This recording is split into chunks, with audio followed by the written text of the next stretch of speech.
देश में गरीबी की दर 16.2 से घटकर 2.3% तक हो गई है। 2011 से 17.1 करोड़ लोग गरीबी से बाहर आए। भारत दुनिया का चौथा सबसे समान समाज वाला देश बन गया है। इसका मतलब यह है कि देश में जो भी डेवलपमेंट हो रहा है उसका फायदा मैक्सिमम लोगों तक पहुंच रहा है।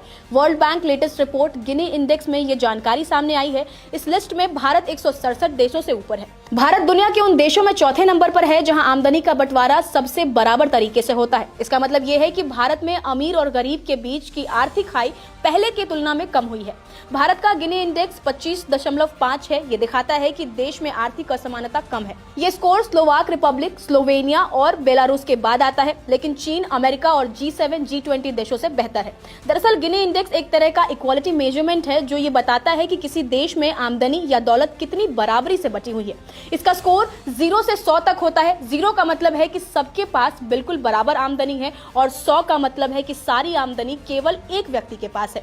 भारत का स्कोर 25.5 है जो मध्यम रूप से कम असमानता की श्रेणी में आता है। 2011 में ये 28.8 था, यानी हाल के सालों में भारत ने बराबरी की दिशा में काफी तरक्की की है।